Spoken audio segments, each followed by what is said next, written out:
जय हिंद फ्रेंड्स, आप सभी को इस यूट्यूब चैनल में सभी का स्वागत है।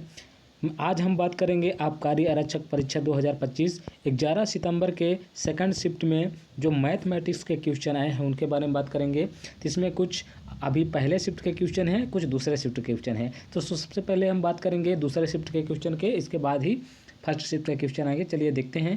पहले शिफ्ट के हमारा जो अलावा सेकंड शिफ्ट में जो क्वेश्चन आए हैं उनको देखते हैं। तो देखते हैं, पहला क्वेश्चन है हमारे पास। जो पहला क्वेश्चन है उसके बारे में देखते हैं। राम ने एक परीक्षा में 3 पेपर में औसत 60 अंक प्राप्त किए। औसत बोल रहा है कि औसत 60 अंक प्राप्त किए। यदि उसने चौथी पेपर में 40 अंक प्राप्त किए तो उसका नया औसत क्या होगा। पहले 3 पेपरों का औसत 60 है, 3 पेपरों का औसत 60 है, यानी 3 गुणे 60 है। फिर क्या बोलता है, चौथी पेपर में कितना अंक प्राप्त किया, 40 अंक प्राप्त किया। तो 40 अंक प्राप्त किया तो उसका नया औसत क्या होगा। तो हम पहले इन तीनों को गुणा करके जोड़ेंगे, इसके बाद देखते हैं। तो 6 त्रिक 18, 6 त्रिक 18 180 प्लस 40, ठीक है। इसको जोड़ देंगे तो कितना हो जाएगा, 18 4 22 हो जाएगा, यानी कि 220 नंबर टोटल पाया। तो हमें कितना का निकालना है, 4 विषय का निकालना है। तो 4 का भाग दे देंगे तो आए कितना, 4 पंचे 20, बचा कितना हमारे पास, 2 बच गया भाई। 22 में 20 निकल गया, बचा 2, अब 20 हुआ फिर से, 4 पंचे 20, यानी कि उसका औसतन अंक कितना है, चौथी पेपर का औसतन अंक हो जाएगा 55। तो हमारा करेक्ट आंसर क्या हो जाएगा मेरे दोस्त, 55, यानी कि उसका नया औसत है 55। उम्मीद करता हूँ बहुत अच्छे समझ में आया होगा। अगला क्वेश्चन की ओर चलते हैं हम लोग। अगले क्वेश्चन है हमारे पास, बहुत ही अच्छा क्वेश्चन है कि 3 पेंसिलों की कीमत क्रमशः 3 रुपये, 6 रुपये और 15 रुपये है। तो उसका औसत मूल्य ज्ञात कीजिए। तो हम इसको अच्छे से देखेंगे। क्या बोलता है, 3 पेंसिलों का क्रमशः औसत है 3 रुपये प्लस 6 रुपये प्लस 15 रुपये है। तो औसत मूल्य ज्ञात करना है हमें। तो औसत निकालने के लिए हम जानते हैं कि जितना संख्या दिया रहता है उनको टोटल करके उतने संख्याओं का भाग दे दिया जाता है। तो कितनी संख्या है, 1 2 3, 3 संख्या है तो हम 3 से भाग कर देंगे। इनको जोड़ेंगे पहले तो कितना हो जाएगा, 6 3 9 हो जाएगा, और 15 में हम 9 जोड़ देंगे, या फिर ऐसे भी जोड़ सकते हैं कि 15 6 21, 21 3 कितना होगा, 21 3 24 हो जाएगा। 24 में 3 का भाग देंगे कितना आएगा, तो हो जाएगा हमारा 3 अट्ठे 24, 3 अट्ठे 24। तो हमारा औसत मूल्य क्या हो जाएगा, 8 रुपये, ठीक है। तो करेक्ट आंसर क्या हो जाएगा, 8। उम्मीद करता हूँ बहुत अच्छे से समझ में आया होगा। नेक्स्ट क्वेश्चन की ओर बढ़ते हैं हम लोग। नेक्स्ट क्वेश्चन है हमारे पास, बहुत ही अच्छा क्वेश्चन है। एक कार का मूल्य प्रतिवर्ष 8% कम हो जाता है यदि कार का वर्तमान मूल्य 2 लाख रुपए है। 2 लाख रुपए है तो 1 साल बाद कार का मूल्य क्या होगा। तो ये बोल रहा है प्रतिवर्ष कितना कम हो रहा है, 8% कम हो रहा है, और उसका मूल्य कितना है, वर्तमान मूल्य क्या है, 2 लाख रुपए है। इकाई, दहाई, सैकड़ा, हज़ार, 10,000, लाख, तो कितना हो जाएगा, 2 लाख। कितना कम हो रहा है प्रत्येक वर्ष, 8% कम हो रहा है, यानी बचता कितना है, 92। हम बटे क्या कर देंगे, 100 कर देंगे।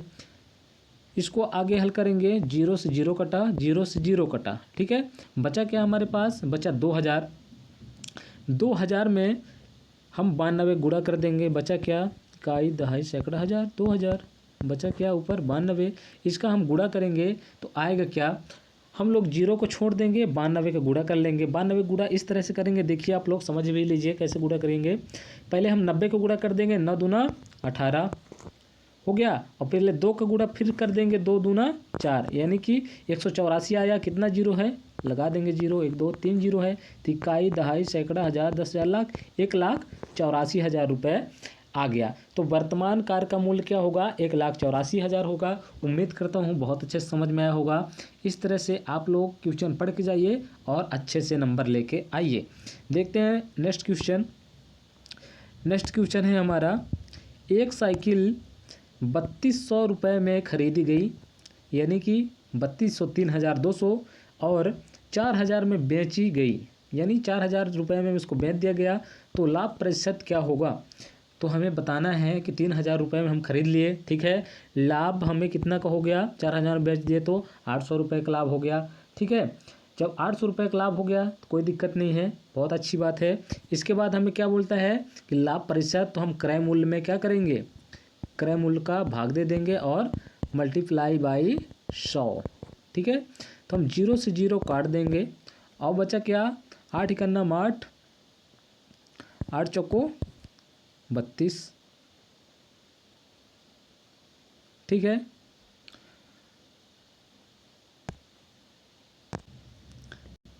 ठीक, इतना समझ पाए होंगे आप लोग कि 8 इकन्नम 8 और 8 चौको 32, बचा क्या, आगे देखते हैं, बचा है 100/4। इसको आगे भाग देंगे हम लोग, तो 4 इकन्नम 4 और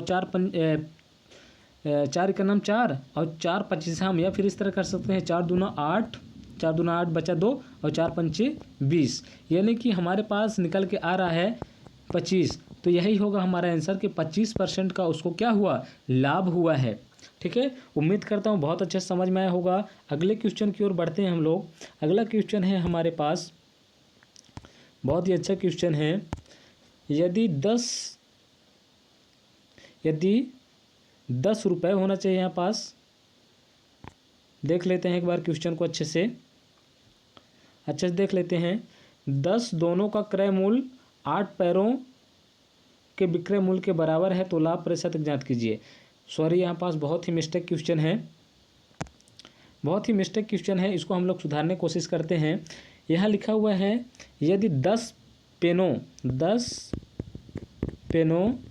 यानी कि 10 पेनों का क्रय मूल्य 8 रुपये है, 8 रुपये के बराबर है, विक्रय मूल्य के बराबर है 8 रुपये, या फिर 8 पेनों के विक्रय मूल्य के बराबर है, तो लाभ प्रतिशत ज्ञात कीजिए। ऐसा क्वेश्चन बनेगा कि 10 पेनों का क्रय मूल्य 10 पेनों का क्रय मूल्य 8 पेनों के विक्रय मूल्य के बराबर है, तो लाभ प्रतिशत ज्ञात कीजिए। ऐसा क्वेश्चन है जिसको हम लोग ज्ञात करेंगे कि 10 पेनों का मूल्य यानी क्रय मूल्य CP किसके बराबर है, 8 पेन के विक्रय मूल्य के बराबर, 8 पेन के SP बराबर है ना।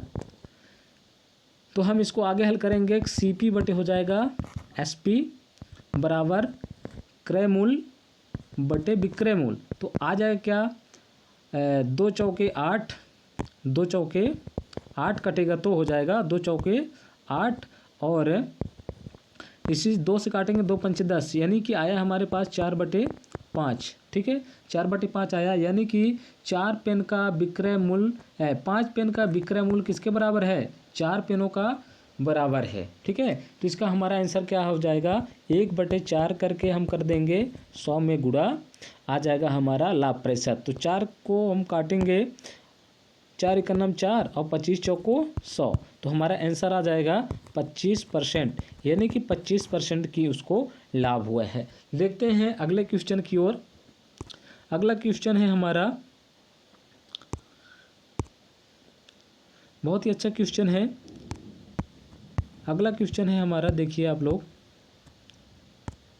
2 संख्याओं का औसत 32 है, 2 संख्याओं का औसत 32 है। यदि प्रत्येक संख्याओं में से 6 घटाया जाए तो अनुपात 5:8 हो जाता है, बड़ी संख्या क्या है। तो चलिए इसको हम हल कर लेते हैं। बोलता है 2 संख्याओं का औसत कितना है, 32 है, 32 है। तो इन दोनों संख्याओं को हम पहले गुणा करेंगे तो कितना आ जाएगा, 64 हो जाएगा। इन 64 में से प्रत्येक संख्याओं में से 6 घटाया जाता है, मतलब दोनों संख्याओं में 6 घटाया जाता है, यानी कि 12 घट जाएगा। इसके बाद क्या बोलता है, इसको घटाने के बाद आ जाएगा 2 और आ जाएगा 5। कैसे कि 4 में 2 गया 2 और 6 में 1 गया 5, 52 घटाया जाए तो अनुपात 5:8 हो जाता है। तो अनुपात को हम लोग जोड़ लेंगे, 8 5 13 हो जाएगा। तो 13 को भी हम लोग 52 से घटा लेंगे, या फिर 13 को 52 से घटाएंगे नहीं, क्योंकि हम 1 निकालना है हमें। तो 13 का भाग कर देंगे 52 में, तो हो जाएगा हमारे पास 13 चौको 52, यानी कि 1 बराबर 4 हो जाएगा। 1 बराबर 4 हो जाएगा। हमें पूछा क्या है कि सबसे बड़ी संख्या क्या होगी, सबसे बड़ी संख्या 8 है, सबसे बड़ी संख्या क्या है, 8 है। तो हम इसे आगे हल करेंगे, तो 4 8 गुणा कर देंगे, 4 8 32, तो 32 में अभी तो घटा करके 6 घटा करके हमने लिखा है तब 32 आया है। इसको हम जोड़ करके लिखेंगे तो क्या हो जाएगा, 6 जोड़ेंगे तो हो जाएगा हमारे पास आंसर 6 2 8 और 3 38। तो करेक्ट आंसर हमारा 38 हो जाएगा। ऑप्शन नंबर सी करेक्ट हो जाएगा। उम्मीद करता हूँ बहुत अच्छे समझ में आया होगा। देखते हैं अगले क्वेश्चन की ओर चलते हैं हम लोग। अगला क्वेश्चन है हमारा, बहुत ही अच्छा क्वेश्चन है। एक टी शर्ट का अंकित मूल्य 500 है। एक टी शर्ट का अंकित मूल्य हमारे पास 500 रुपये है। यदि उसे टी शर्ट को 10% की छूट पर बेचा जाता है तो उसे टी शर्ट का विक्रय मूल्य क्या होगा, यानी फिर उस टी शर्ट का विक्रय मूल्य क्या होगा। यानी कि 500 रुपये का हम एक अंकित मूल्य वाला टी शर्ट खरीदते हैं, उसमें 10% का छूट है तो हमें कितना परसेंट निकालना है, विक्रय मूल्य पूछ रहा है तो हमें 90% निकाल लेंगे। भाई 10% छूट है तो हम 90% निकाल लेते हैं तो हमें मिल जाएगा क्या, विक्रय मूल्य। 90/% हटाने के लिए 100 लिख देंगे। 00 से 00 कट गया तो हमारे पास बचा क्या, 9 पचे 45 और एक जीरो बचा है, जीरो हो जाएगा। यानी कि 450 रुपये उस टी शर्ट का विक्रय मूल्य होगा। करेक्ट आंसर क्या है, 450 रुपये। उम्मीद करता हूँ बहुत अच्छे समझ में आया होगा। अगले क्वेश्चन की ओर बढ़ते हैं हम लोग। अगला क्वेश्चन है आयु से संबंधित है। बोल रहा है पिता और पुत्र की आयु का अनुपात 6:3 है। पिता और पुत्र का आयु 6:3 है तथा उसकी आयु का गुणनफल 450 है।